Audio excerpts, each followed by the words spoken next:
Welcome back, everybody, to another episode of the MX Endurance Podcast, where we look at everything that's been happening in the world of endurance sports. My name is Tim Ford, and this week I'm joined by four-time world champion and the namesake of this podcast himself, Chris McCormack. Macca, welcome back to the podcast, mate. Four-time world champion, we're going to say. It was a long time ago, Tim. Mate, we've got to build you up. We've got to build you up, make it... Keep building up. People are like, really? New people are like, that guy? Yeah, a long time ago. But no, it's good to be taken from behind the paywall, Tim. You brought me out. Finally, you feel I'm safe enough to be out. Well, I know we did record our bonus episode a couple of days ago where we gave our hot takes on Kona and everything like that. And I think we were just saying before we actually hit the record button, we have to be a little bit more careful what we say on this one because we don't want to offend anybody. But again, if you want to hear what we said that's offended anybody, you guys can head to podcast or mxendurance.com/podcast. But Chris, before we talk about races, mate, I do want to talk about an event that happened in Barcelona a couple of weeks ago, because what many people may not realize is you actually made a return to triathlon racing. I wouldn't call it a return to triathlon. I called it swim, bike, done. Oh, come on, mate. We all know you were secretly trying to, you were going for the age group win. We know you were going to try and be that former pro athlete who goes back to age group racing, takes the glory of all your competitors away.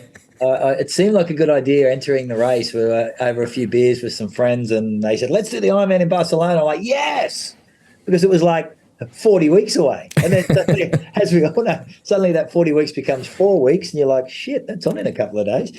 So I ended up going, but I always said I didn't want to run. So I did swim, bike, done, which I think is a great name. Better than aquathon. Yeah, swim, bike, done. And a lot of people are like, dude, I wish I would have done that with you. But I actually enjoyed it. I swam with a couple. It was the first time I'd done a race for, since 2013 or 14? 13, yeah, I think. Yeah, and I just did it with some friends. So I had a road bike. So I rented a bike, but I swam. I realised I hadn't swum 2 kilometres. I only did the half. I hadn't swum 2 kilometres in 10 years, right? And it was nice. I got in swim with my mates, and then I'm going to leave you guys. Sort of cruised through, and I tagged the feet of one of the. First time I'd ever raced in the age group race, which I have to say, age groupers are rough, man. Yeah, it's rough in there. No manners. I was used to the pros where you hit each other and sorry, mate, you move out a little bit, and age groupers just keep hitting you. Yeah. I'm like, far out, dude. You slide away, and that was what made me move away from my mates. I'm like, it's too rough in here. Like So I ended up swimming with the lead girl in my age, she was awesome. Followed her feet and I loved it. Got out, took my time in transition. It was the first race I was going to say I've ever done where I knew it wasn't going to hurt because I was just going to go my own pace. I just wanted to enjoy the day. I actually broke all the rules and rang my wife on the phone and said, "No, I'm back."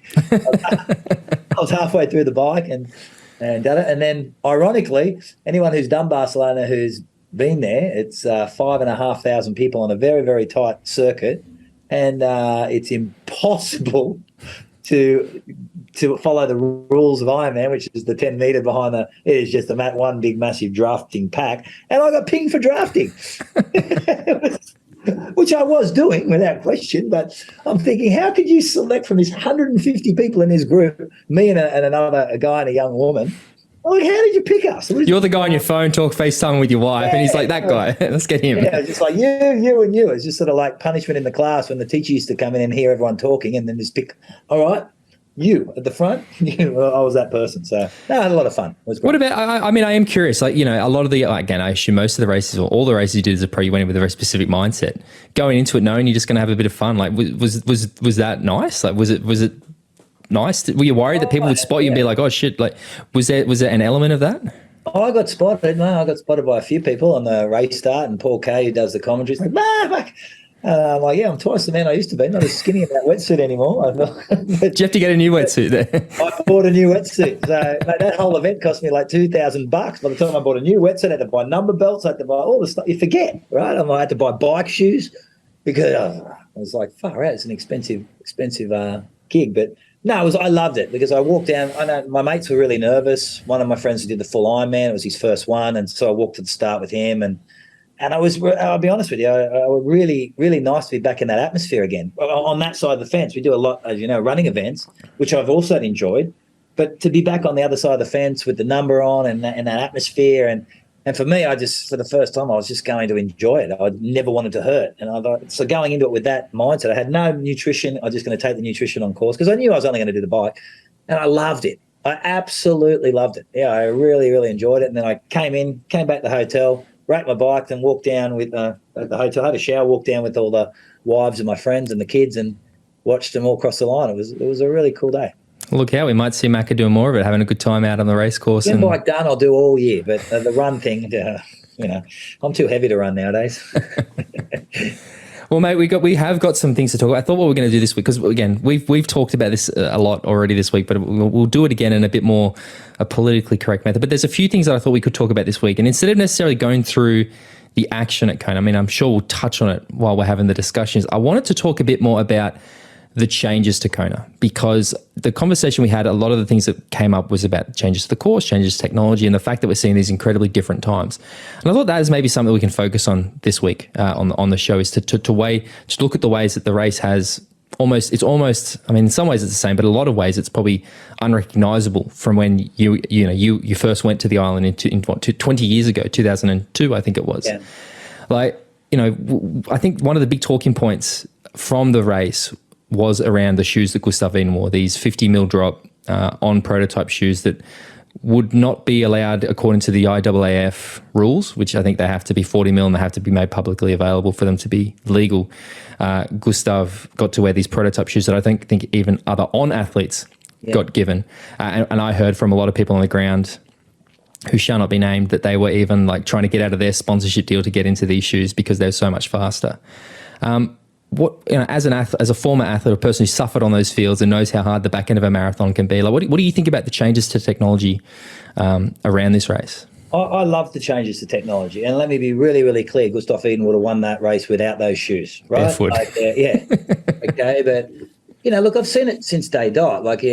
My first time ever on the island to watch the Ironman was 1998. As a geek, I was a major fan of the sport. I was a world champion in the short course, and just wanted to go and watch it. Used to be a World Cup there in '99, and then I went back again in 2001 when Tim de Boom won just after 9/11. And and I can talk about the evolution of Kona. So we're talking about it from where we are now, but in 1990, up until the race left Oahu in 1982. Didn't it start in 1980? Didn't it start? It didn't exist. 1978 in Oahu. People forget this. 1982 there was a race in February, and then a race in that was in Oahu, and then it went to the Big Island because they needed more space with the lava fields. And that move was the greatest thing that ever happened to Ironman, because it gave the mystique around the lava fields, and it was a very different looking island than it is today. It's been a very different looking island in the last 15 years than it is today. There's two highways there now. The lava fields aren't even really lava fields. There's houses out there the whole way. You used to literally get to the top of Palani and it was lava fields, right? It was so it's a very different looking place. But the big pivot and changes from a racing perspective and a course perspective, the course changed in 1998 from them. Our first change was the removal of the U-Haul truck. So up until 1994, there used to be the media truck, was a big U-Haul truck, and Mark Allen, Dave Scott, and Wolfgang Dietrich and that used to just sit there behind the lead truck and go out, like legally, but it was like today it'd be just uproar, right? The Germans in Thomas Hellriegel and Jürgen Zach asked for that truck to be removed because they were swimming not with the group, but they were still catching up. That truck was removed in 1995, and Thomas Hellriegel had a 13.5-minute lead off the bike. Wow. I bought them, and that was the first major change, and they went to motorbikes. A lot of them, but it was a completely different race. Back then, they still used to run into what they call the pit. So the bike ride used to go out to the end of Alihi Drive, which is the run turn, not even the run turn anymore, but basically the end of the Alihi Drive, down into this pit, into the Kona Surf Hotel, which I don't even think is there anymore. It might have gone bust. And that used to be a course where they ran up out of the pit, they run up the hill, down into the pit, and they used to run along Alihi Drive and then out into the lava fields. And the lava fields were a big part of the racing there. That course got changed in 2000, 99 or 2000 from memory, and they started coming along Alihi Drive, which was 10 miles or 5 miles out along Alihi Drive, 5 miles back, just because there was more athletes. And again, there used to only be 1,500 people to qualify. Now this year there was 5,000. Very different looking place. So in 2002, my first year, when you got out of the swim, the bike transition off the bike was actually at the old airport. So it was a completely okay. Yeah. And then the course that we did for many, many years, which I used to always argue, and Peter Reed, who had won this event 3 times, said the course that we raced from basically 2002 until, I'm going to say 2015, 2016, was the 5 miles along Alihi Drive. Now, he said that was 5 minutes harder than the than the old course that Mark and Dave did, right? So, and that's from Peter Reid. And it's hard. There was no Strava or anything back then, but he's like, look, I've done both courses, and my marathon times are out by this. It's about 4 or 5 minutes, give or take. So then the next big change, right? So that was the course changes. And I always thought that course was going to remain because it was a brilliant course. You left into elite. And I think that people need to be aware, the records go down, but you've got to compare apples with apples. You've got to compare courses with courses, right?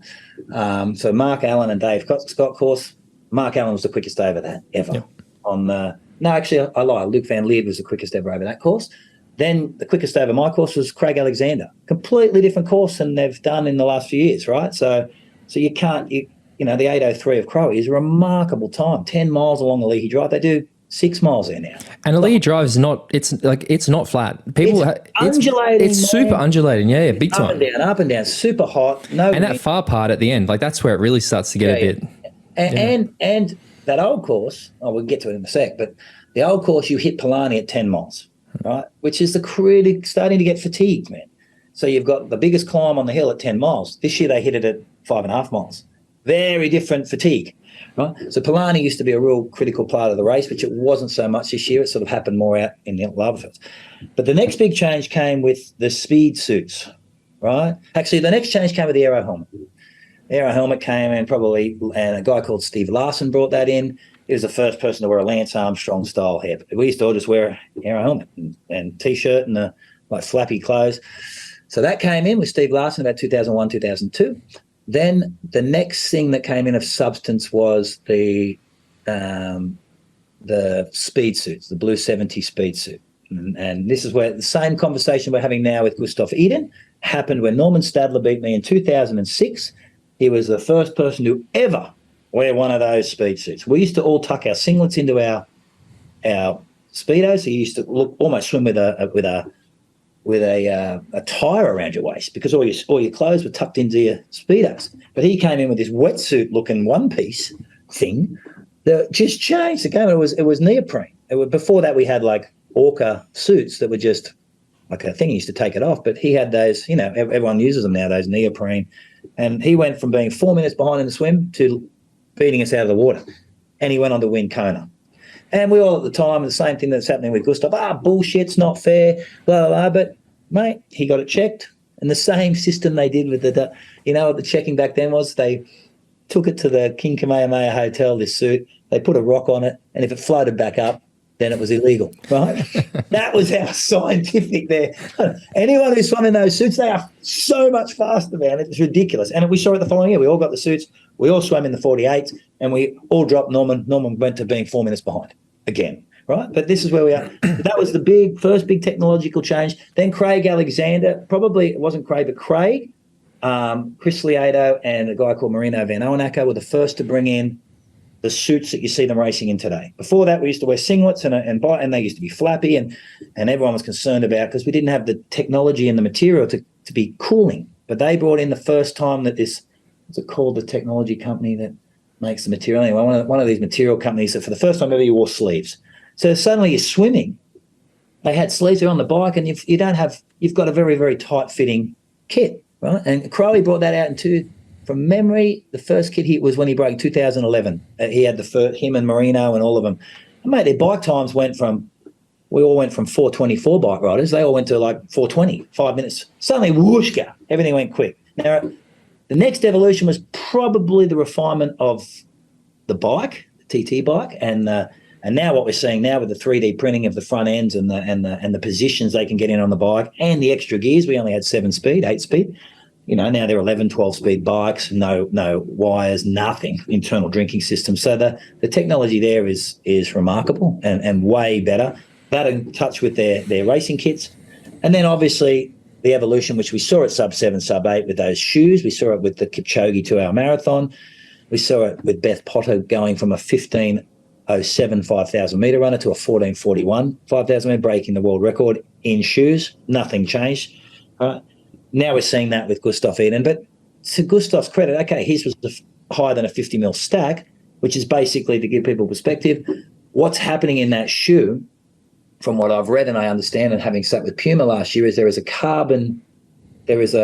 very, very tight carbon plate that they sit in these shoes, and everyone's like, oh, why does the thickness of that foam matter? Well, the carbon plate reacts and punches back very, very quickly depending on the pressure put in the foam. So the thicker the foam, the more the plate is compressed on the downward, and it punches back and it gets a double action. So you're basically running on springs. And where that is relevant more so than at the beginning of the marathon is the back end of the marathon, where that whole DOMS and that fatigued leg feeling, where we used to run in just the lightest shoes possible.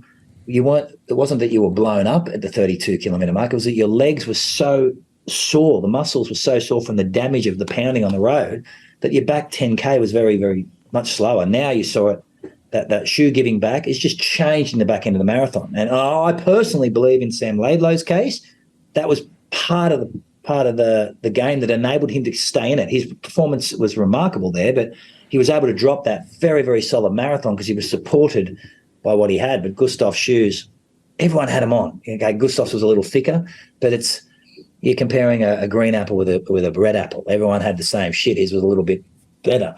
Did it change the game? No, because everyone had it. If you're not in those shoes, you're doomed.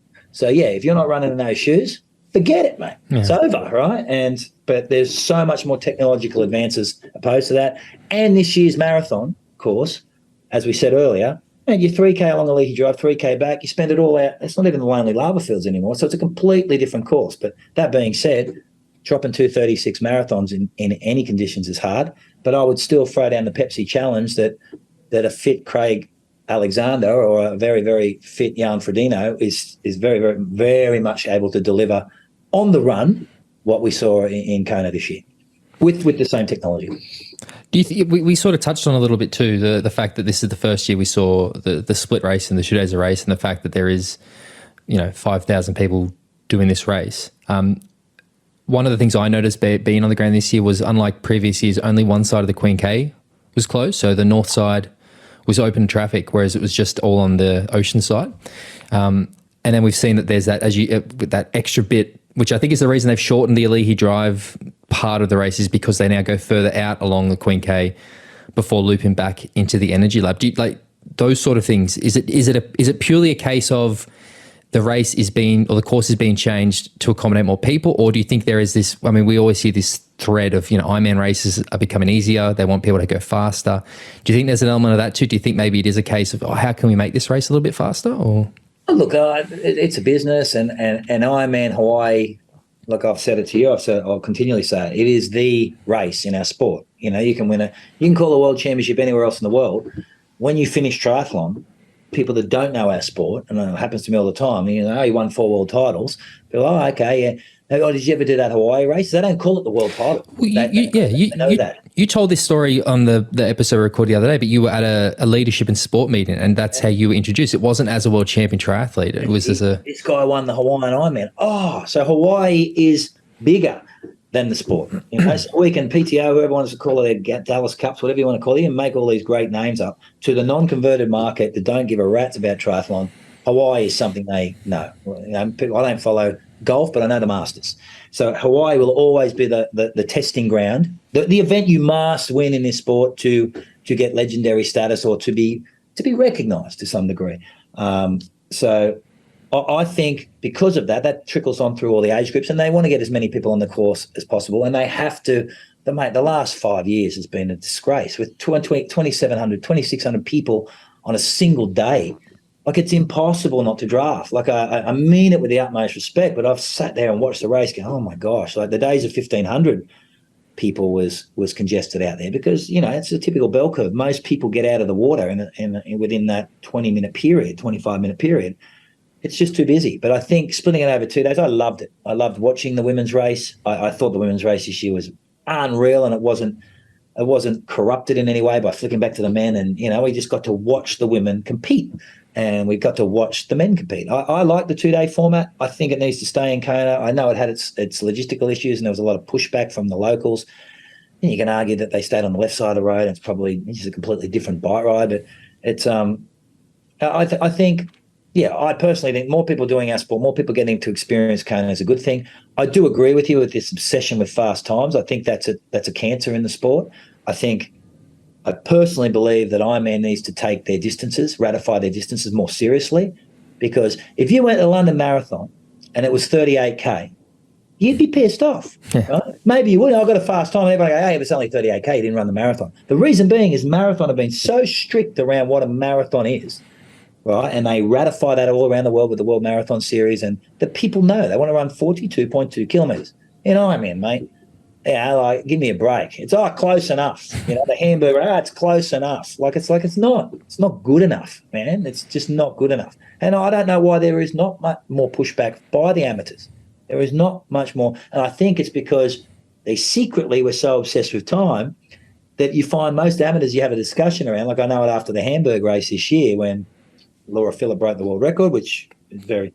Came close to, yeah. Yeah, but everyone was talking about the distances and the thing, and everyone's defending their position. No, my Strava says it's right because they had a fast time. When deep down inside, I know because you have the friends that race it. I know, short, mate, very short, right? And I just think Ironman needs to pay more attention to that. Maybe they don't care, but I think that needs to be the age group led, amateur led. That you should get what you pay for, and you should judge yourself against a set distance like a marathon, And yeah, the obsession with fast times is there, but there should be a recognition of the type of course you did, or the which used to be the case. It used to be a very blue collar sport, and any easy sport like the Florida Ironman used to fail year after year. We got out of Clearwater for 70.3 because it was flat and fast. Now they seem to be the races that fill, and any race that's a little bit difficult, people avoid. Well, it does seem that a lot of those, like I still think Challenge Phuket, which doesn't even exist anymore, was like one of my first ever halves I ever did, and I don't think I anticipated quite how tough that race would be until I got into it. And like, two absolutely humongous steep climbs. I think the worst one was at like 85 kilometers of the bike, and then having to get off and run a half marathon in like 1,000% humidity. I remember being like, why am I? This is not fun until you finish, and then it's amazing. But that whole narrative of time has really consumed us for the last 10 or 15 years, really. It's but when you go back to the Mark Allen, Dave Scott days, which Ironman tends to do a lot, we're still talking about 89.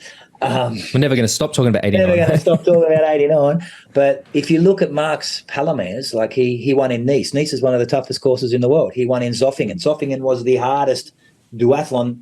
Go there. I used to live in Zofingen. It is just ridiculous. Mountain Man, Mike Pig and him used to race there. Or Wildflower. These courses were built hard, because the whole premise of triathlon was to create a difficult course that tested people. There was no obsession with time. It was an obsession about distance to achieve that. This obsession with time came later with the Europeans and fast courses in Roth and breaking 8 hours, and then age groups going, what time? It's more and more amateurs did it.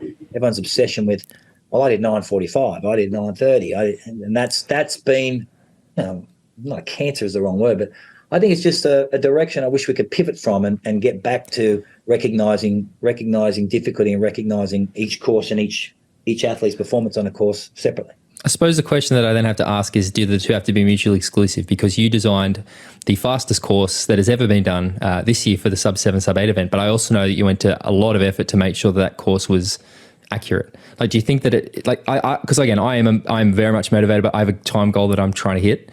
But I also still want to make sure that when I do that result, it is legitimate, if that makes sense. It better be the distance. Yeah. If you do have a time goal, and that's with anything, if time is always going to creep into the discussion because naturally you need something to measure yourself improvement against or measure against your peers.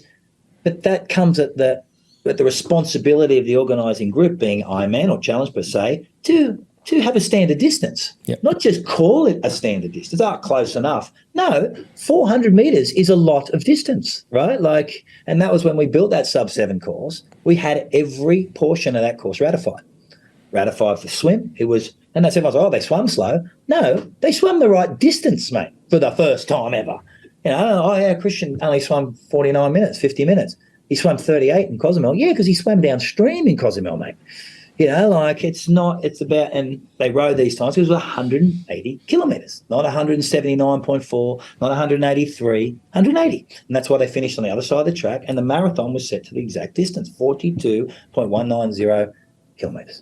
Right. And that's why those times are important to me. And I felt the responsibility of doing that because how can you, because I know the athletes wanted that. They wanted reality to some degree, and my natural curiosity drove me to do that. And I thought it's important if you're going to make a claim like that or go after something, it needs to be it needs to be legit. And so I just, there was always this discussion in the World Cups back in the 90s, the ITU days, and it usually came from the athletes from the individual disciplines. You say, that 10Ks, there's no way you guys are running 29 minutes off the bike. But there used to be no ratification, and absolutely correct. Some of the courses I used to run 26 minutes, and they'd be, oh, no, it was slightly downhill. I'm like, mate, 26 minutes is the world record for 10K. It's not 10K. Like, well, but people like to inflate and believe their own narrative because it suits their story at the time. I'm like, I can't run 26 minutes for 10K, so your course is short.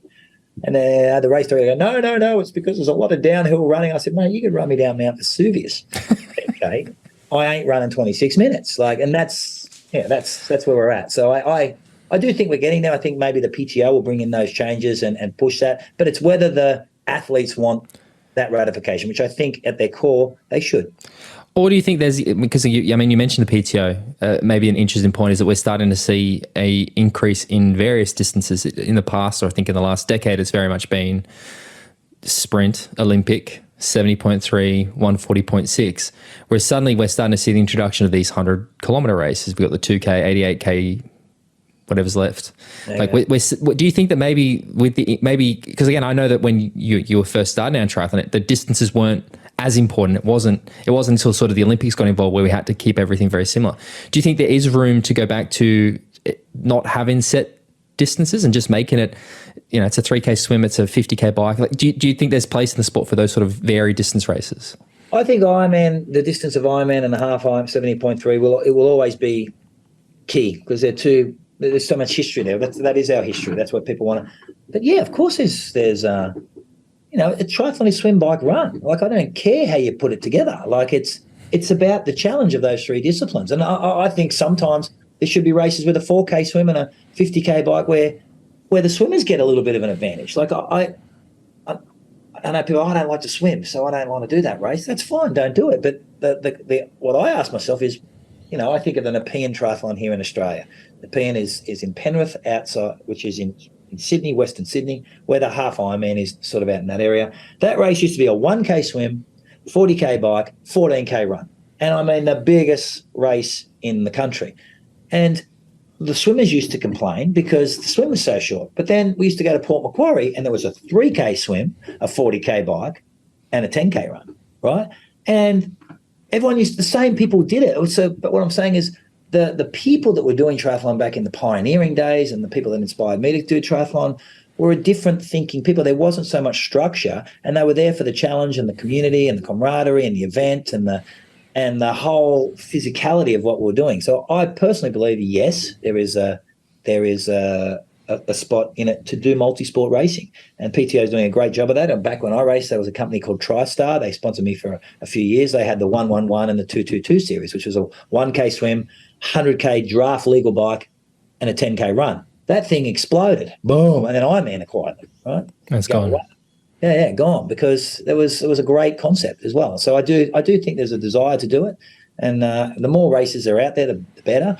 Whether they're commercially viable for professionals at all levels is something time will show. Well, back to Kona, and I guess it links quite well to what you just said. I think we've spoken about the draft in Barcelona. We saw, I don't know if you saw, but there's been a lot of discussion around drafting and a lot of races this year, mostly in the age group fields. But the fact that we're getting these courses that are so packed that it is almost becoming impossible to have non-drafting racing. And I think what we saw at Sub was that there can still be an exciting, compelling race, even if it is draft legal. Like, that was the number one criticism, as an organization, I know we felt or heard when we were leading it. It's not real, it's drafting, draft legal is not real, triathlon, blah, blah, blah. Do you think there is a place now, or do you think that based on what we've seen at Sub and the fact that these limitations on courses are becoming a thing, that maybe we could see a version? I'm not saying replace Ironman. I'm saying that a new form of racing could come in that we saw draft legal long course triathlon. Look, I was there in 1994 in Japan when Les McDonald, the former president of the ITU, sat with myself, and I was one of many. So myself, I was a young junior then, just out of juniors, but there was Hamish Carter, Simon Lessing, the best in the world, Greg Welsh, the best in the world at the time. We were trying to get into the Olympic Games, and he specifically said, we're going drafting. Now, there was guys like Spencer Smith, Wes Hobson, these massive men that used to dominate triathlon, right? That drafting just changed the game for them, right? They all went to Ironman. But Is triathlon at the short course distance better for drafting than it was at the non? I believe so, yes. I believe the Olympics is fantastic. I believe it's the greatest pathway into a sport for young developing talent you could ever possibly have. Federation-driven sports, if the structures in those. So I remember this narrative. I remember all these cyclists, Mike Pigg and that, who were great bike riders. This isn't true triathlon. And they were right. And to be quite honest with you, I was a good bike rider. I didn't want to go drafting, but I could run as well. But I didn't care, and I just adopted and changed. And I saw the whole body shape of athletes change. The athletes like Simon Whitfield, who were very skinny, run-esque type athletes, who became the gold standard. In the old non-drafting days, they would have had a little bit more difficulty. With athletes like Craig Walton and like I said, Spencer Smith, bigger athletes could push out power, like a Lionel Sanders type build, or even a Christian Blumenfeld type build athlete would have been much more buoyant in these type of races. But so I've been through this whole discussion, and we watched the 1995 ITU World Championships in Cancun, the first ever draft legal year. 96 was in Cleveland. 97 I won in Perth, and it's been the greatest thing that ever happened to short course triathlon, and it's exciting as shit. Right? Is there a place for it in Ironman? I don't know. I like the Ironman the way it is because it has some history. What I think you're never going to get away from those discussions. It's the reason why ITU went to drafting was because their narrative, which continues to be the narrative in Ironman right now, is we can't have an Olympic champion cross the line only for a referee to come in later and go, meh, you drafted, you were 10 metres. It's too subjective. Right, there was no technology back then to go 10 metres was a call by a guy on a motorbike. Yeah, that's 12 metres. Nah, so it's a subjective call on an Olympic gold medal. Can't happen, right? And it's the same thing I hear in trial. Oh, mate, the drafting. It's never going away. If you have a non-drafting race and you have 50 people that are going to swim within 5 minutes of each other, and they've got to sit 20 metres apart or 15 metres apart, just do the math. It's impossible, right? People are going to encroach, and there's always going to be a drafting call. The question is, I think Joe Skipper said it perfectly. The drafting athlete to athlete, I think athletes self-manage, right, as best they possibly can, and I think that a lot of the draft marshals or the officials get in the way of a good race. I think they make unfair calls too quickly, because their natural thought is every athlete's trying to cheat, and I call shit on that. I don't think that's the case at all. I think there is enough. I don't even know the word, but most athletes are very proud to not be called get a drafting infringement, to be called a fair racer, and I think they self-govern that. So I think a lot of the calls out there suck, and they're stupid, and they affect the race stupidly because they're not drafting calls. But I think there could be a race in a year, like a sub-7 race, where there is a drafting race. Maybe it is a team dynamic. Maybe that's something we work on at Mana Group and try and bring back that sub-7, sub-8 race and make that part of the global, maybe it's a PTO alignment, part of the global racing. Because I think it's exciting. I think certain races there, it brings a completely different racing dynamic. You're still doing the distances. And as every single one of those athletes that did sub-7, sub-8 will tell you, that bike ride was harder than the ones they do in Ironman, because of the way you ride the bike. Ask any cyclist. Would you rather do an individual TT where you control your power, or a team's time trial where you're spiking up and down, up and down, up and down all day? Right? Plus the mental fatigue of focusing on that wheel in front of you, and you're focusing, the way you get your fuel and stuff in when you're in that position. Like, it's a completely different style of racing, and it's just carte blanche for someone to go, oh, it's easier. It's because they're thinking, when they do their Sunday ride in their pack with 300 people and they sit on the back, that's what it feels like. No, when you're riding 55, 56 kilometres an hour, man, like even Robbie McEwen, who was our TV commentator, who was a green jersey, 12 stage wins in the Tour de France, was like, shit, man, that is fast, and wow, that would have hurt, right? And that's what is exciting. So I think there's excitement in all types of. I just get excited about all things in triathlon, but people need to understand that this isn't the first time. The drafting conversation has happened since pre-Mark and Dave. Everyone's always going to call out if they don't win. Oh, he was drafting up front. I do agree, going back to the Joe Skipper thing, way too many motorbikes, way too many motorbikes this year in Kona in that front pack. Way too many. Not fair. That's not fair. I don't understand why there is so many. What are they all up there doing? You only need one draft marshal, because they 100% have an effect on the movement of that front group. I've been a benefactor of that in many, many races, so I know it for a fact. I used to do Roth, and I tell a story in what year did I win Roth? The year I got second in Roth, 2003, my first ever Roth. I was away in the swim. I was running 50k an hour, thinking, "Oh mate, I'm done." And I kept getting the time splits to the Germans. I was 2 minutes in front of them out of the water. And I was with Stephen Sheldrake, and it was a great swimmer. And we were away. I'm thinking, "Hey, they're going to catch me in 90, 100k." And suddenly, I'm 3 minutes up, and then the next 10 kilometers in, they're like 2 minutes. I'm like, "How are they catching me? It's not possible, man." I'm on my own, and the guy come up 1 minute. I'm like, wow. And I was riding 50k an hour, the fast part of, and I got caught within 45k. So I lost 3 minutes in the first. I'm like, oh. Then they caught me. I rode with them. And I kept trying to attack. And there was Lothar Leder, there was Thomas Elriegel, there was a whole bunch of these Germans, Francois Chabot and Norman Stadler. And I kept trying to attack them, right? And Lothar Leder, to his credit, he's a good friend of mine through ITU race, still friends to this day. First man to ever break 8 hours for the Ironman. He rolled up to me because it was only my second ever Ironman. He said, "Chris." I said, "Yeah." He's like, "Look, man, see all these motorbikes?" I was like, "Yeah." He said, "They're following me, mate, right? You're not going to go anywhere, right?" So I was like, "What do you mean? You can't draft them." He's like, "Take it from me, man. We're friends. You're not going anywhere. You're going to go up the road by a minute. They're just going to sit around me and film me in the camera, and I'm just going to pick the pace up, and they're going to follow me, and I'll catch you." And I was like, "Really?" So I said, "If I can give you any advice, talk to them." Like the guys on the camera go, "Hey, how you going, kids?" Yeah, and they'll come in close and you'll go 50. Mate, changed my life. And I realised, wow, I'd never been in that position where the bikes, I'd never ridden 180k so many times. And mate, it was a joke. And you realise that, the guy on the camera bike next to you filming, just doing his job, right? And this is what we bring up in Sub 7. We went through if you remember, I was talking about where the cameras need to be in order to not allow the assistance from the other teams and we do that with Super League as well. It's because I've been part of that. And when I watch this year's Kona, especially helicopter shots, when there's 9 friggin' motorbikes, it's like it's impossible. It's not that I'm saying the athletes are drafting off those motorbikes, but they provided a benefit that it's immeasurable. Immeasurable. Well, you actually just said something earlier that, again, I guess I've always known, but hearing it put the way you said, where these draft decisions are subjective decisions made by people just doing their job, yeah. I'd never actually thought of it that way, to be honest, because you're right. And I think when you say that they assume that every athlete is out there cheating is actually pretty accurate, to be honest, because one of the things that I know, I was talking with Laura Phillips' husband, who coaches Laura, and I think Sebastian, he had a number of athletes on course. And we were talking about the vagueness or the grey area around the idea that if there's a pack of riders, you can't pass one and cut in. You've got to go past the entire group. Dartmouth rule. But they were saying, what happens if that group is, say, 5 athletes deep, and the first 3 are 12 meters, but then there's a 20-meter gap to the second 2?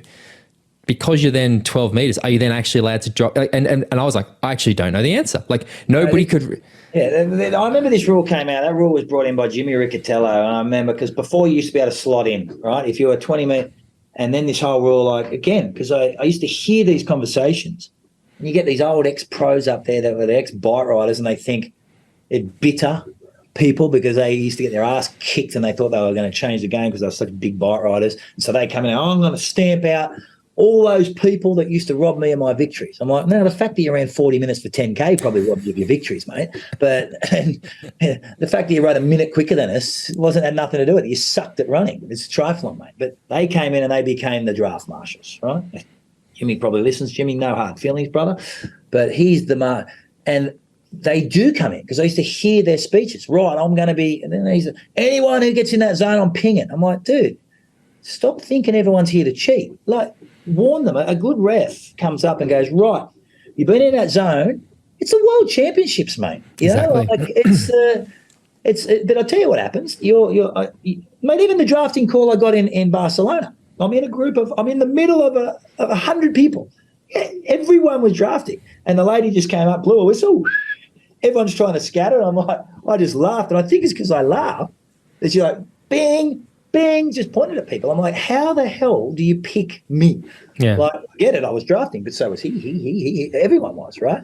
So I had but I've seen it in Kona in the sense that, I remember when he brought in that rule, I think it might have been 2007, he had to pass the whole group because it took away, in my opinion, it takes away tactics, strategy, thinking, marking somebody. This is a world title. It's a physical game, but it's a mental game as well. And being able to tactically race this thing, I think, is part of the beauty of the sport. And so when you mark somebody, you mark them. But why do I have to ride past everyone, get to the front like an imbecile? Like, it's like a Lance Armstrong going to the front of the Tour de France because I want to be seen on TV. I don't care about that. I'm marking, say, Crowe. As long as I'm not getting any advantage of him, that should be the rules of the play. And I think they missed that this year. I think they were too trigger happy. Maybe it's because it's been a long time since we've been in Kona, and a lot of people were punished for shit they didn't. Well, not that they didn't do. Yeah, maybe they were in the draft zone for a bit, but it wasn't looking for an intentional advantage. They may have drifted into the draft zone on an uphill. And like, it's just ridiculous. Like, it's stupid what happens. And I've been in those things, and I've never had a drafting call in my entire professional career, but I saw a lot of people do it, get calls that were unfair, very, very. And I remember my first thought was, "You beauty, mate, 5 minutes. I got you now." It's a huge punishment. It's huge punishment, Huge punishment in a race. And you see, the relief that comes over you when one of your main competitors is taken out with a drafting call. It doesn't mean he's out of the race, but he got to fight back 5 minutes, and I got off him for free. It's free time, right? So it starts to build. It builds the confidence in other players that aren't affected by it. And I just think this year they're a little bit trigger happy person. Well, there was a couple of things, again, we'll talk about Joe because I was with Joe in Kona and I've discussed the race with Joe a lot. And firstly, he got dropped because of that inability to slot in because he was stuck behind two athletes. The front three went and those two didn't go. So then for him to then have to wait for a gap big enough for him to then be allowed to go to the group without having to get to the front of everyone surging was physically impossible. So like that's a problem to me because suddenly a guy who should be with those three can't because of this stupid rule, I think is problematic. But then also Joe talked a lot about the stress of going up Harvey when you've got this group of suddenly, 10 or 20 people and the pressure of knowing, yep, we're on an uphill, that draft zone suddenly is a lot easier to slip into because we're not going, we're not. And again, there's that fear of, if you do one little mistake, and again, I think we're talking about the World Championships. It shouldn't be a one strike and you're out sort of thing. I mean, people might disagree with me here, but I still feel like at least a warning should be given or a warning, a 1 minute, a 5 minute or a disqual. Like there needs to be some sort of progression because... It used to be a stand down. You used to get off your bike, which I'd bring it back, man, right? Boom, whistle. You had to unclip. You pull to the side of the road. They would put a marker through your thing. You had to get off your bike, but like stand next to it and get back on. You lost 40 seconds, right, for drifting into a zone. Then it became too hard to manage that on the course. Let's bring in these penalty tents. So then to make it easy, 5 minutes will do. How's that sound? Right? It's like 5 minutes, man. It's big. It's huge, mate. Like, and I think, look, this is PTO does all the feel-good stuff and they do an amazing job, and I'm not in any way attacking PTO. I think they're remarkable and I love them. But this is one of the conversations they should be having as an athlete representative organisation, is if you really care about professional racing, and the complaint seems to be quite consistent across all the pros around this, then address it with a document to the. Well, again, I think interestingly, one of the conversations I had a lot on the ground with a lot of the coaches and the managers and some of the athletes was what are the things that they want to see the PTO do is actually introduce education for the marshals. They said that it is very, inconsistent, I suppose, about, the standard isn't very high as to what is required, and the rules are sort of, some races have 12 meters, some have 20, and how it would actually be fantastic to see the PTO come in and have a minimum standard or a set of rules everywhere, and then have PTO officials, because they are pro-selected officials. There's no biases, but absolutely agree, because anyone who's raced in a pro race, and a lot of these at marshals. Jimmy Riccatello is an ex-pro, so he should know better. But a lot of them are just people that have done a weekend course, and you can be on and they don't understand that, the rider hits a little, especially in Kona, when you're going out towards Harvey, there's all these little bumps, right? And you're always in this concertina effect because the front guy was doing 50K an hour, then hits a little climb, and you're all doing 50K at 12 and 15 meters. Then he hits a little climb, he drops to 45, and in the space of 100 meters, you're up the back, and you hit the brakes, right? It's actually more difficult. It wasn't that I wanted to go into the draft zone. It was just that because I'm sitting 200 meters behind by the front guy, his terrain is different to mine. I'm going downhill, he's going uphill, so I naturally come into his draft zone, but it will naturally, I'm not getting even out. Yeah. It'll naturally even out when he drops down the other side. But these marshals come in and go, you're in the draft. I'm like, mate. I mean, meters, like you're an idiot. I've never raced pro, but I can even, like, from my own experiences when I was, when I was sort of more of a mid pack athlete, I remember, because I was always quite a strong bike rider, that I'd have a group would pass me or something, and I'd go, again, really not drafting. I'd sit back, and then I'm like, these guys are going too slow. This is pissing me off. So I'd head down. I'd absolutely bust a gut to get ahead of them. I'd pass the group of 10 or 15 athletes or whatever, and I just keep them, like, put down the pressure for about 5 minutes, and hopefully I'll get away from, because it would happen 2 or 3 times, and inevitably they'd catch back up to you. They'd pass you, and I could never work out what it was, and it wasn't until maybe this happened 4 or 5 times, and I went, oh no, that's the pack. Yeah. As to when I got to the, more of the pointy end of the age group race, and then I've done some age group only races where I've literally been at the front of the race, and we have been working, 5 or 6 of us holding that, and it is stressful. Like, it's a very, very stressful thing, because you've got the marshals who are right next to you. I completely understand, and I think that request of the PTO to have, like, I think that is a real positive sort of step. And the problem with the motorbike conversation, this is something I think we've discussed. I've discussed it with Joe. I've discussed it with a lot of people, is that the problem the sport has at the moment is we're still trying to make this a viable broadcast package. Something that, and in order to do that, you need camera. You can either motorbikes have cameras, because we're not talking about multi-lap courses with set cameras. We're talking about an out and back course that's not 90k out, 90k back. You can't have set cameras, or you literally have to have cameras every 5k. Yeah. It's a tough situation, and again, I think it's complex. It is. But basically, my opinion is the marshals need to come in with an open mind, and as I said earlier, that under the provision that you have to make the assumption from the onset that not every athlete is there to break the rules. I think that's a great, same with the presumption of innocence, basically. Presumption of innocence, right? Yeah. So watch an athlete, and they're not there to break the rules, and understand what topography does when you're moving at 45k an hour. So drifting in and out of draft zones is not creating an advantage depending on where it is. Now, if you're in a draft zone and you're all sitting on 50k an hour and you're 7 meters back, not 12, you're cheating. Yeah. But when it's up and down, and you can see they're naturally sitting at 20 meters, and then the little hill the guy hits and you drift into 10 and it goes back out to 20, let that natural racing go, so the athletes aren't hitting their brakes to stay out of some fictitious bullshit zone that because you assume that they're trying to get an advantage. They're not. They're just head down there in an aero position, and they drift into that zone because of and they got to get out of it and hit the brakes. So they're actually no longer racing. Yeah, that makes sense. So you think, I just used to think a lot of those people in that position. I don't know whether it's like the police and they have to get a certain amount of ping a certain amount of people in a race to look like they did a job out there, or whether you come back after the Ironman race and how many people did you ping? No one, and everyone looks at you like you didn't do your job. It's like, come on, like the presumption of innocence should be at the forefront of everything.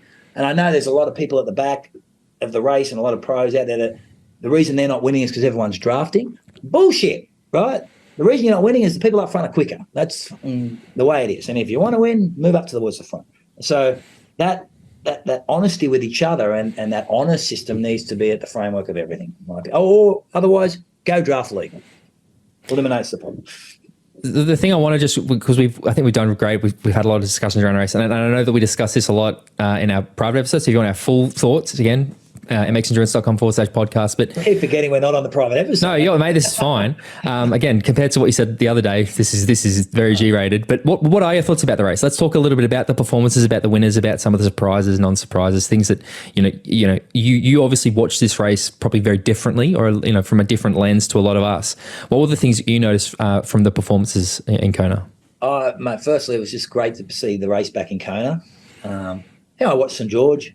Yeah, it was a world championship. Not the same excitement for me as Kona. I felt that too, to be honest. Yeah, and I was very pro St. George, but then being in Kona, I was like, no, this hit's different. Like, yeah, it is, man. There's been a lot of careers made and broken on that island. That is important in our history, and that's the importance of this race. And man, okay, let's start with the men. I actually said this to Christian and Christian's agent, that he's the favourite, 100% the favourite to win this race.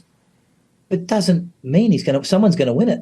9 times out of 10, it ain't the favourite. And it worked out that way. It wasn't the favourite, the one, right? And I said, you have to conquer for whatever reason, and I don't know what it is. Gustav and Chelsea have broken that thing, but it's been done before. But what I'm saying is that there is a pressure and an enormity of the event, especially when you go in as the favourite, to deliver on that island, and it has a rich history of failure there. And I know people go, "Hey, it's irrelevant, it's individual performances," and it is true, but there is an unspoken weight that comes with that. I've seen Mark Allen walk there 7 times, mate, to win that race, right? Like, it's the greatest. He's the greatest, and it buckled him. I've seen it buckle Jürgen Zach. I've seen it buckled me. Look, I mean, I think the shining example, and I've said this 1,000 times, 2019, Patrick Lang has won the race 2 times, and I sat at breakfast with Bob, and I sat there and I watched his interview, and I said, he's not finishing this race.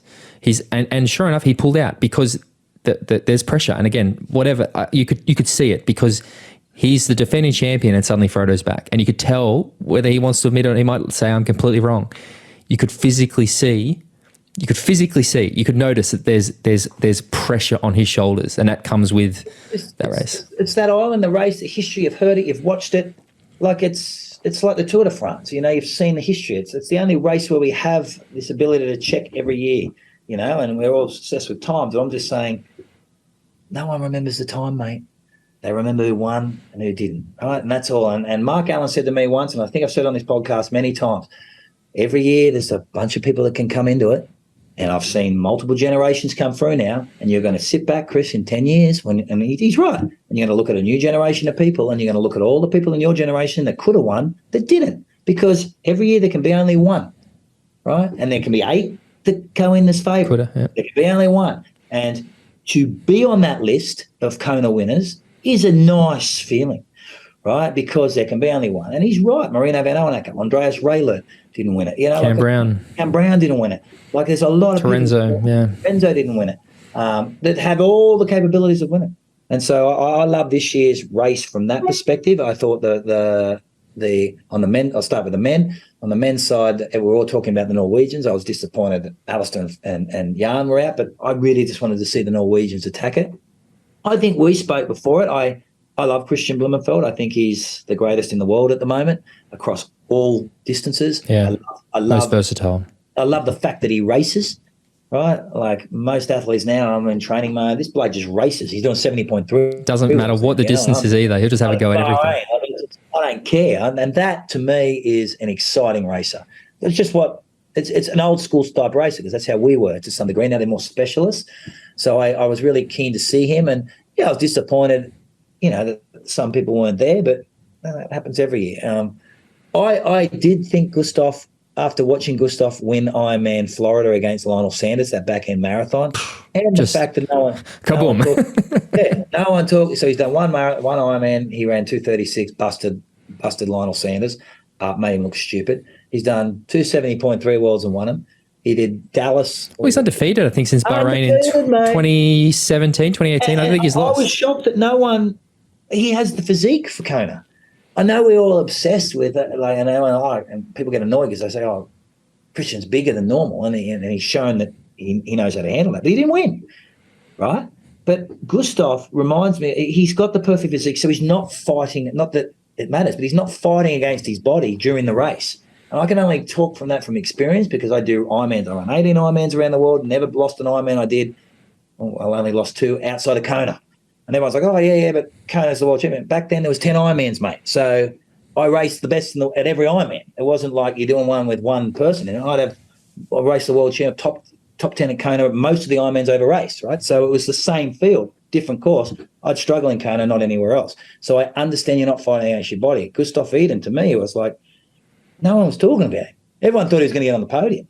But as far as that was, Christian Blumenfeld, it was a foregone conclusion. This guy's going to drop a... And Gustav just was remarkable. I thought the race was brilliant. I loved watching those 2 athletes. I enjoy watching both those athletes compete across any... They're just cool. And I like their character. I like what they represent. I like their new age thinking. I love this whole Norwegian... What do you call it? Norwegian train, this whole hype train, the Norwegian hype train. There's a myth around it, and all this science, and everyone's concerned about it. It's sort of the new shit right now. Like everyone's trying to jump on board with it too. Be more scientific, Then someone's going to win it, like Dan Blues brought Chelsea along, and now they're all going to jump to that. It's typical triathlon, but I love what's happening. But I thought Sam Laidlow's performance was remarkable. I will say I thought Magnus Ditlev got robbed.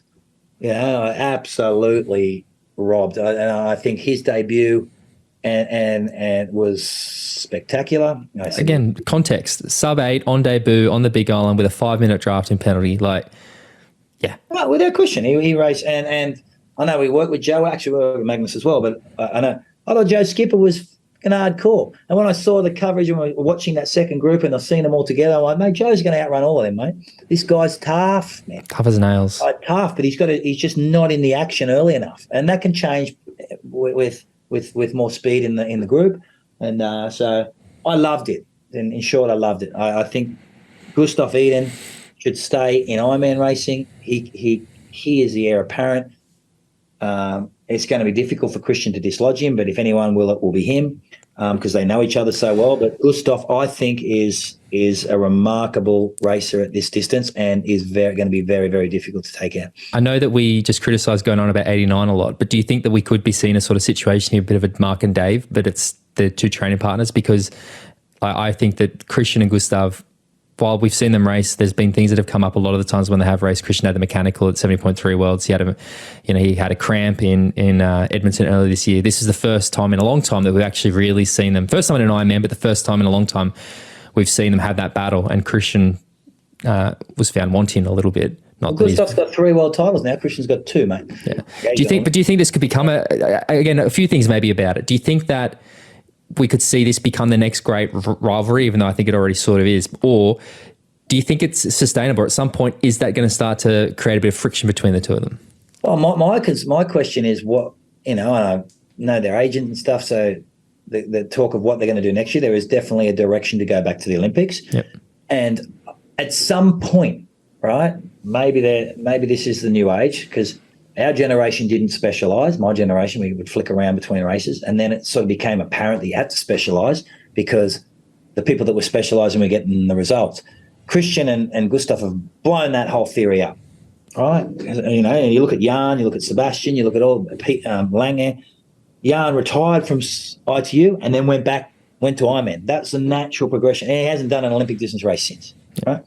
Christian goes everywhere, Super League. At some point, he's youthful enough to do that. We've just come out of COVID, so I won't say there's a hollowness to the racing, but there was a lot of people missing from a lot of the key races this year. And when I say a lot of the old brigade, maybe they've just aged out, but there's a new wave of talent that's going to come that is going to specialise and refine that skill. And I'm wondering if the jump back and forwards between distances will be detrimental in the long term, in the short term, not so much the long term, until they specialise. And my question is, if you're Gustav Iden, do you believe you can win in Paris in reality? Do you need another tracksuit to go to the Olympics? Because I'll tell you, mate, you win 5 of these things, you'll get more out of that than you will ever get out of the Olympics. It sucks to say it, right? But it's fact, man. I tried for one Olympics in 2000, and when I went to Ironman, I realised real quick, Olympics is elite sport. Doesn't mean the talent doesn't come out of there. But professional sport is Ironman. Within our racing, long course. That's where you're going to make your money. That's where you're going to make your name. That's where people still associate. Yeah, and you're already an Olympian, Gustav. And the question is, can you win the Olympic? Maybe their team believes he can win an Olympic medal, and he's surely capable of doing it. But the way you just dominated Ironman Hawaii, the way that was executed, man, like if I had that, I'd be like, right, I'm back here next year. And sure, they're going to come back and do it without question. He's automatically qualified because he's a Kona champion.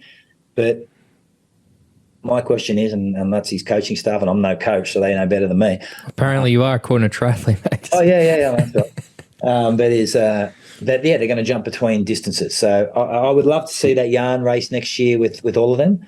I think we're not going to see the Jan Frodeno of 2019. Age will weary him. But he is still a fit. Jan Frodeno is a dangerous lion, right? So, and I would like to see that. I'd like to see Christian back. I'd like to see them all, and I think it's a great time, right? Personally, Sam Laidlow there. I think Magnus another year older.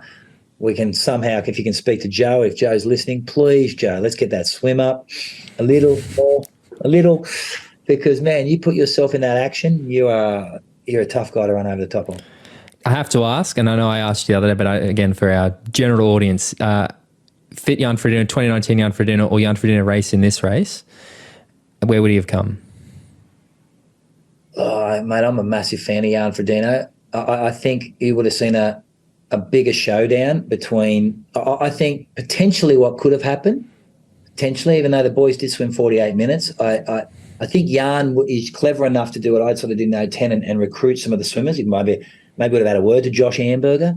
Hey, Josh, don't do catch-up, mate. Let's go. And maybe that group would have split because I thought the swim was quite... It was soft. It was, not that it was soft, but it was 20 people. Ridiculous. Yeah, it wasn't a quick swim, and Jan is the best swimmer, or can be the best swimmer in the game. He would have taken a group, and maybe that group would have got away, and Sam Laidlow's performance on the bike may have benefited Jan, who potentially could have been up the road. I'm not saying he wouldn't have got caught. I don't know. These are just... I'm speculating. But, Jan has never run a marathon that quick. Ever. Right? Ever. And I also think Jan's never really been pushed as hard as he can be.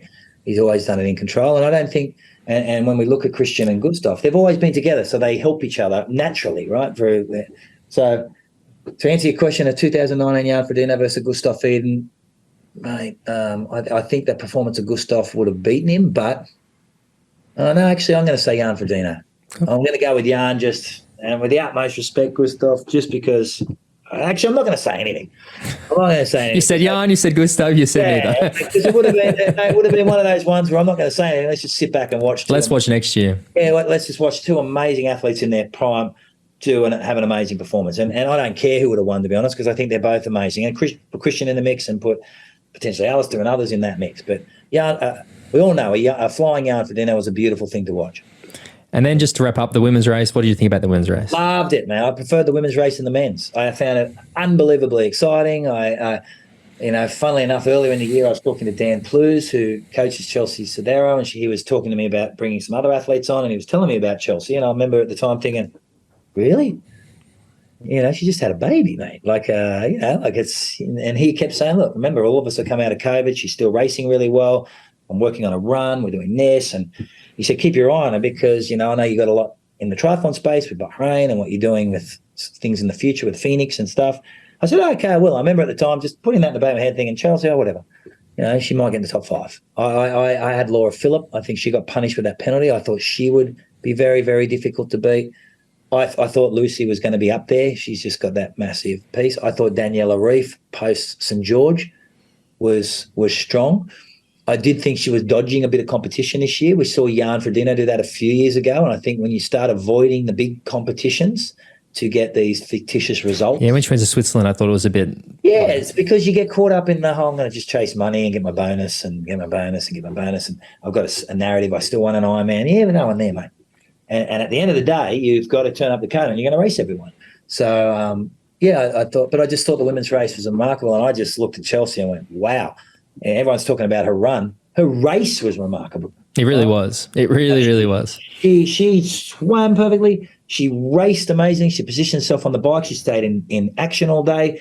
She backed herself, and I've been watching a lot of the content the PTO's been putting out lately with interviews with her. I found it fascinating. I find it refreshing as an athlete. I look at that and think, wow, you just dropped a 250 marathon. Like, mate, how are you going to beat her? Like, I thought it was great. I thought seeing Lucy back after the issue she's had was great. Annie Hauger just shows she's never finished off the podium. I thought I had her when she got off the bike pegged to win the race. Same, yeah. And that just shows how quick Lucy and that up front were running. And Daniela going backwards, I think a lot of women would have grabbed a lot of positivity out of that. Like, oh wow, I thought Laura was robbed, man, because I just saw after that Hamburg race, even though we talked earlier about a course being speculation on the course, she's still remarkable. Mate, she got off the bike and I saw her and I was like, she looked so good. She's the one who can win Kona. In my opinion, I had her as a threat to win Kona, and I still think she's going to win Kona. I think she will too. All the runs on the board to do it. But I just think amongst the women's racing right now, there's a lot more closer depth. And I just love Thursday racing, and I got to watch the entire race from that perspective, because until I saw the whole Thursday racing with the women, I didn't realise how robbed, and you hear it in the last years, how robbed we are of women's coverage. In the years past, they go back and forth to women. And I say, you've showed a lot of the women, let's go back to the men. But in the marathon, you never used to see a lot of the early women's running, because we're so focused on the back end of the men's marathon, right? So you never saw all those moves in the women's race that we got to see this year. I thought it was unreal. And see Chelsea just tick along like a metronome and boom, boom, boom. I love Marinda Carfrae out on course, doing the interviews and talking to her and actually getting engaged with the athletes. I thought the women's race was unreal. My takeaway is Lisa Norden got robbed. I thought she had a remarkable race. The drafting infringement really affected her. I thought she was racing great. Laura Phillip was robbed. Couldn't have been a better winner than Chelsea Sodaro. Daniela Ryf will be back. I think she's a champion athlete and she's still young enough to step up. But the dominance, the Daniela Ryf dominance days are done, and we're going to see whether that fight is in it or it's adios amigo, because she's going to have to fight for wins now because the talent level's lifted up. Remember, we didn't even have Kat Matthews on the start line. We didn't have a lot of, like, some of those strong players within the women's racing that could have shaped a lot of that racing. I thought it was brilliant. More depth in the women than the men. I also think when you look at that, I said this a lot last week on the show, where I think that if you look at the women's middle distance racing, there's like legitimately some of the best female athletes we've ever seen do the sport that are yet to take that step. Like Ash Gentle, Shiny. I think that in the next couple of years, when we see some of those women start to go up to the longer distances, fucking hell, it's going to be pretty exciting. So. Ash Gentle, we called it when she was on the team, and I thought she stayed. She's an Olympic. She's a fantastic athlete. She's been with Bahrain, and I've known Ash since she was a junior. And when she moves to Ironman, all bets are off, because she is better at non-drafting, longer racing than she was at Olympic distance racing. And she went to 3 Olympics for Australia, 2 or 3 Olympics. She won WTS events. Her swim was relative, could be exposed in the draft legal ITU racing. She's a great swimmer in Ironman, great swimmer in 70.3 racing. She's tagging the front groups, mate. You know, you watch her. What she did in that Dallas race where she ran all that. She ran 10 minutes out of everyone. Yeah, it's phenomenal. She is going to eat Kona alive when she does it. Okay, that's a long, big shot. She's never done an Ironman, but just knowing the type of thinker she is, knowing her way she approaches her training, the way she approaches herself, she's a very internalized athlete. She's going to love the whole step up in Ironman racing. And mark my words, she's going to be one difficult. She's the new Mirinda Carfrae runner. She can outrun Chelsea Sodaro. She's that style, because Chelsea's a former runner. She's in that ilk, but she's a fantastic biker and she swims better than him. So all we're going to get over the next few years, and I don't see that on the men's side because I haven't seen that transition up. Yeah, it's been lacking this year. I think a lot of injury problems and things like that have sort of we're still sticking with the old brigade, trying to bring them into the mix, but there hasn't been an influx. Usually it comes after every Olympics of a lot of these Martin Van Riels, and we're seeing Aaron Royal, Vincent Louise, Henry Schoomans, all these guys we need to see. But on the women's, we've seen that, and I think that's what's brought this depth to the women's race, and it's made it, without being, if you took the Norwegians out of the men's race, it's boring, right? And the women's race is friggin' exciting, man. Like I was, and as I said earlier, I didn't quite elaborate, was I just loved, and I never realised, and I was probably one of the guys in the past who were like, what do you mean? There's heaps of women's racing on TV. What we missed in the past from the women's coverage was all that early stage marathon, which is the critical moves of the women's race. And it was glaringly obvious this year when we got to see a full women's race. And that was why it was so exciting. I was like, shit, this is actually, I watched more of the women's race than I did of the men's, put it that way. So it was amazing. Well, mate, thank you very much for joining us. It's, again, you're a last-minute call-up because of some challenges we had this week, but it's always good to just geek out triathlon with you. I'm definitely going to, again, say to people, if you want to find out our behind-the-curtain thoughts about this race, head to mxendurance.com/podcast. As Chris knows, we have some humongous changes coming up to MX Endurance in the next couple of months. Wicked. It's going to be pretty good. We're going to work on some big, huge things. I know we talk about that a lot, but Chris, thank you very much. If you guys want to find out more about MX Endurance, head to mxendurance.com. You can find us on social media, all that stuff. A pleasure as always, mate. Thank you very much. Cheers.